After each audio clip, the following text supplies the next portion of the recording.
Less Hilarious. Because that really should be a name, Less Hilarious. You not funny. And somebody who I know showed me how she was saying on this show, I'll be opening for her. Corey Holcomb, he might like open up for like a tour that I'm on and shit like that. We've never been able to do it because he'll be on it and then he won't be on it. Bitch, I ain't never opened for you, and the only reason I haven't opened for you is because they have to put you at the beginning of the show because you are one of the worst talents that are out there on the circuit. You're not funny. You're not funny. It's a tour you own. They done canceled more than half the dates. Good morning, America and the rest of the world. Xander J. Hobson here, stand-up comedian and entertainer, director and producer of boxing documentaries and internet troll to those who need internet trolling. This here is the first episode of Corey Holcomb, the Black Man's Black Man, brought to you by the Brilliant Artist Movement. Hey, listen, folks, we're trying to grow the platform, so please subscribe, like this video, share it, and by all means, leave a comment in the comment section if you enjoy checking out the feedback from these videos that I make, as well as, exchanging opinions and points of views with y'all. And I can't stress enough that there may be a shadow ban on this channel. It has been brought to my attention that all of my subscribers are not getting the notifications when I put out a video. So, for that reason, I need you to treat the like, share, and subscribe button like that chick or that guy that you're trying to get next to. So anyway, man, Corey Holcomb is the Black Man's Black Man, the Black Man's version of Archie Bunker, or somewhere in there. It's been so long since I've done the promo for that, I don't remember. But I said all that to say this. I was watching Corey pretty much taking apart the internet comedian Jess Hilarious, Corey Holcomb, talking about how she's not funny. Now, as a guy who has dipped his toe into the comedic business, I don't eat pussy. One chick said to me, right? She said, "Why don't you eat pussy?" I said, "For the same reason Barry Bonds doesn't bunt. Baby, I'm a home run hitter."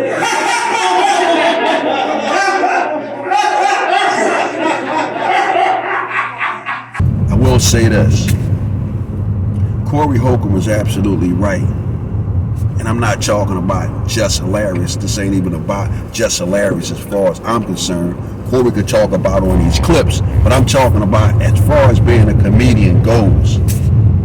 Hey man, there's a lot of people out there, they're just not funny, in my opinion. Because comedy is something that is subjective. But one thing for sure and two things for certain. If you don't have the room cracking up at least 50% of the people in that audience, then more than likely you're not funny.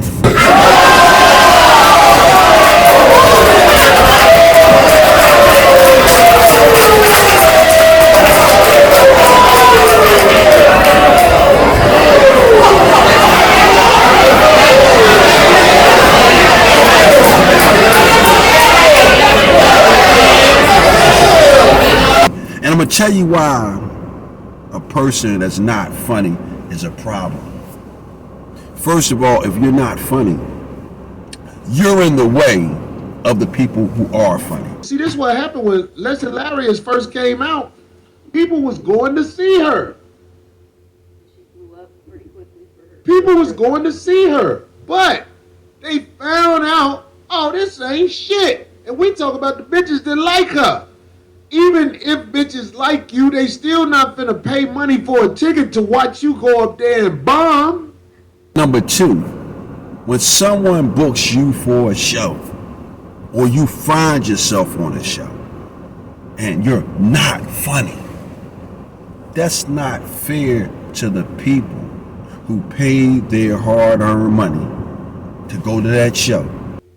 They not finna watch you bomb. It costs money to pay for the concert ticket. You gotta park. You gotta get a babysitter sometimes. It's a lot involved with coming to a comedy show. I think it's a slap in the face to comedy that motherfucking promoter, that agent, all put them out there for y'all to be seen, knowing y'all not gonna be funny on that show. Now your set might only be 3 to 5 minutes, hopefully.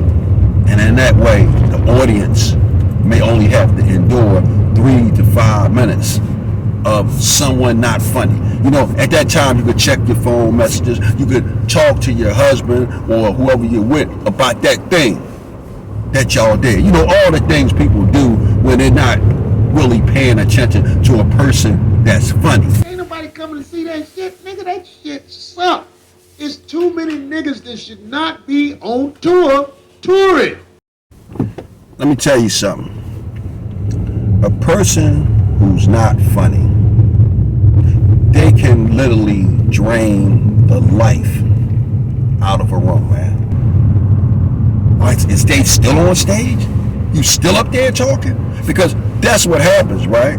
Being a comedian, you see the mood of the room go down. You got two unfunny bitches on there, man.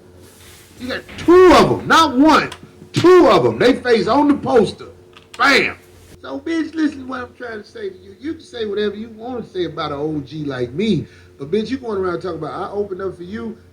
Let me tell you something. I could never open up for you because it would offset the show. You could not go on stage after I got off stage. Every promoter that I've ever seen always puts you up first, even over the other bitch that ain't funny. Because both of y'all on that tour, and them motherfucking people ain't paying for that shit. When you got a person who's not funny, man, no, you gotta put them up there first. Because if you put them up there first, then they know that if somebody like Corey on the card, they're gonna hang around. But if a guy like Corey gets on stage and he kills it, and now you got some people that come up behind him. I mean, Jess Hilarious said that Corey opened for her. Now again, if she's as bad as Corey's saying that she is, I could see if Corey opened for her, I could see people getting up and leaving during her set if she's as bad as he says she is. Because I've seen that before. I've been to a comedy show, man, and my boy Al Davis was up there. He killed it.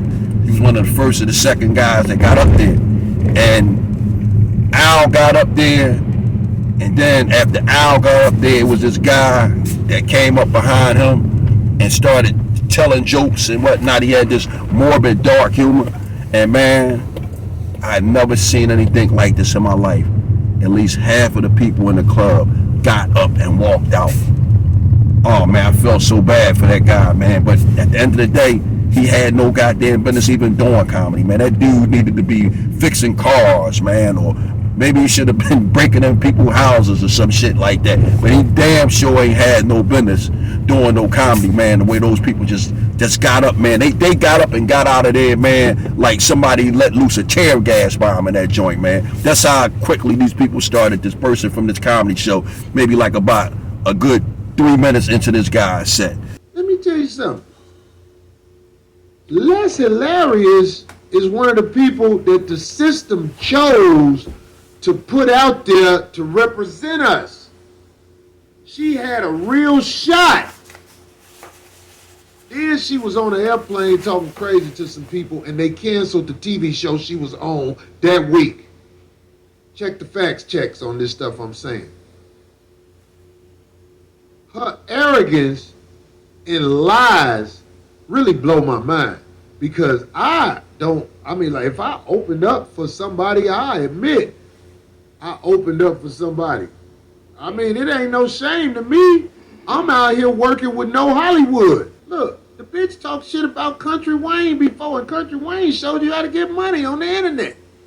Wait, is that the one that The Les Hilarious bitch. or were they used to be a couple? I think they used to be a couple. I saw her talking shit about the nigga one day, about how he got down and how he whatever. This is what. Lord. Look up the argument between Les Hilarious when she was talking about Country Wayne's expectations. It's the same thing. And then we had country. Nah, old Monique, Bertie Mac, every harsh Richard Pryor. I would say anything.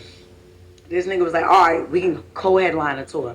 You headline, I headline. I'm like, okay, cool. He like, but I gotta get X amount. I'm like, why? He's just like,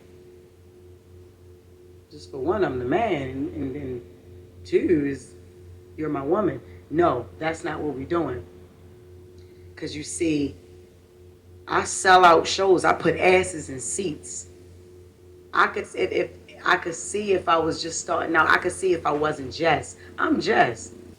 Maybe Country Wayne thought that he should get more money because Jess Hilarious isn't as funny as she thinks she is on the stage. You gotta be funny on stage. You know, it's easy to get on the internet and wild out on video, but being on stage is a whole different beast. And maybe that's what Country Wayne had in mind when he was saying, no, I think I should get more money, because in the back of his mind he's saying, because you're really not funny. But since that's his woman, you know, how you gonna tell your woman she not funny and not hurt her feelings, but more importantly, not start a big brouhaha? So, you know, that's my thoughts on that Country Wayne, Jess Hilarious situation. This bitch even talked about Nick Cannon. This bitch said Nick Cannon called her and said, you want to be on Wild 'N Out? Let's just say that's true. Bitch, show me a funny moment of you on Wild 'N Out. But old girl set out Nick Cannon. She tried to make it seem like Nick Cannon ain't fuck with me because he was fucking with her. If that's the truth, then you put that out there. You shitted on Nick Cannon and Country Wayne. And I know Country Wayne don't never talk shit about nobody. I ain't never seen a nigga in no drama, except when he would fuck with you. It's nothing worse than going to a comedy show and the people on that comedy show is not funny. So, you know, this is what I'm thinking about. You know, there are people out here that call themselves comedians. Actually, they're just bullshitting around and wasting their time and everyone else's time. Ain't no keep your day job. You need to go get a day job. That way your ass will be too tired to be out here at these damn comedy clubs and open mics and everything at night, calling yourself making people laugh, but in all actuality, you're worrying people to death. Stop it. You know, go get a day job. Don't you should keep your day job. Go get a day job. Go get you a night job. Go get you a evening job. Go get anything that can keep you away from that goddamn comedy stage. That's what you need to do. So, with that said, folks, I think I'm done with it. Bam.